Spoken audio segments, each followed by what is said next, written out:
Welcome back to Dragon Army Books. My name is Dustin, and this is a review of the book Valour. It is the second book by John Gwynne in the series The Faithful and the Fallen, and war has officially and finally and fully broken out in the Banished Lands. Almost every single one of my reviews on this channel are spoiler free. However, when I talk about second books in the series, third books, fourth books, there are going to be some light spoilers for the preceding books because I'm going to be generally talking about characters that are still alive. And especially in a book like this, you don't know which characters are going to make it past one book into the next. So if you haven't yet read Malice, first read Malice and then watch my review. You can click on the link in the annotation above, and then you can read Valour, the second book, and enjoy the rest of this review.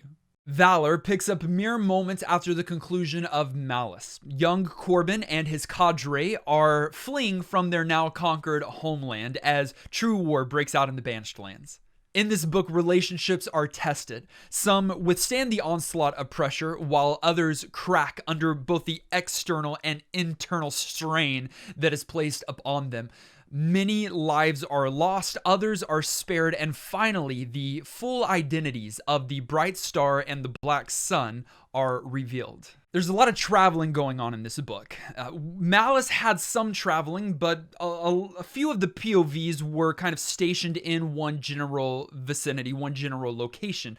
But here, you've got so many different parties moving across the map that's going to have you flipping to the front of the book to see where on the map they're going, what dun they're getting to, what castle, what stronghold, what fortress, what city they're coming to, what mountains they're passing, what river they're crossing, all of that because everyone's traveling. And with that, there are so many different plots that you're having to keep up with. Some you're going to be naturally more interested in and engaged with, while others you're going to be just letting it pass you by while you're trying to get back to the characters and the plots that you're most interested in. While in my Malice review, I acknowledged that Malice was somewhat of a difficult read for me, that I knew what I was reading was good, but it was a laborious journey, and I was kind of just pushing through, and it eventually paid off in spades. Thankfully, this time with Valour, I knew more so Gwynne's writing style, I knew the characters, I knew the world, but it was still difficult. Gracefully, there's a cast of characters at the beginning of the book. Ungracefully, it is 94 entries long. There are 94 characters worth knowing their names, knowing which city or country they come from, knowing how they're connected to everybody else, and knowing why they're important to the story. This is certainly for people that are smarter than me or have bigger brains or more capacity than me, because I just couldn't keep up with everybody. And not only that, not only is the cast massive, but the point of views.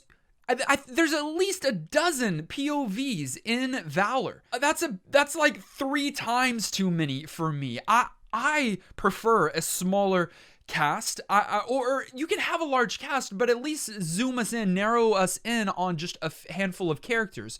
I just felt overwhelmed with the amount of POVs in this story.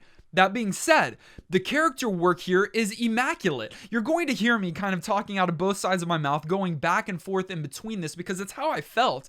I really enjoyed the experience. I was just lost the entire time. And you would think that after, 50, maybe 100 pages in, it's a slightly longer book, that you're going to be done, moving back to the cast of characters and the map, trying to reorient yourself and who we're talking about now, that you'll be done with that somewhat early in the book, but I wasn't.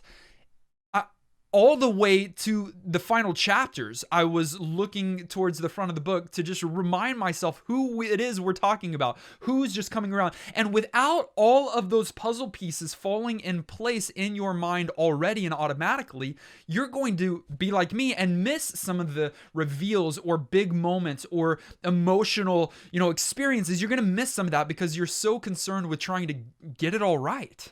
However, The characters that Gwynne has created and crafted for us are fully realized and so intriguing.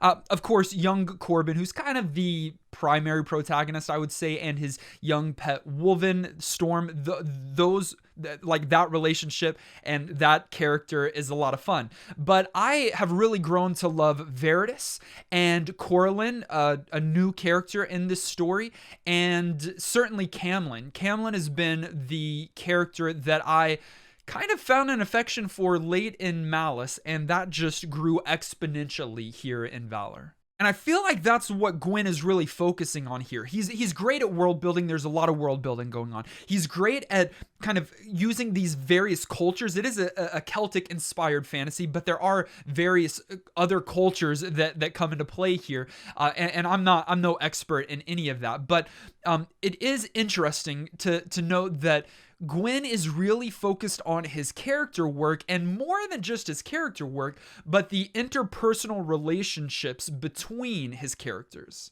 And I think that's where Gwynne shines brightest because, one, other fantasy authors aren't doing that much, and then two, Gwynne is doing it exceptionally well. What I mean is this. There is ample exploration of relationships between mothers and sons, brothers and sisters, brothers and brothers, and none of these relationships are the same. Some of them are on the same side of this war. Some are on opposite sides, but they still love each other. And it's not just those kinds of relationships. There are dozens and dozens more relationships and different kind of workings that, some are good and moving in a right and healthy direction, and then some are bad and moving in a unhealthy direction. Even the antagonist, even the one who seems to be on the opposite side of the war and kind of like the main player there, opposite of young Corbin, is not just a brutish, evil man. He's complex,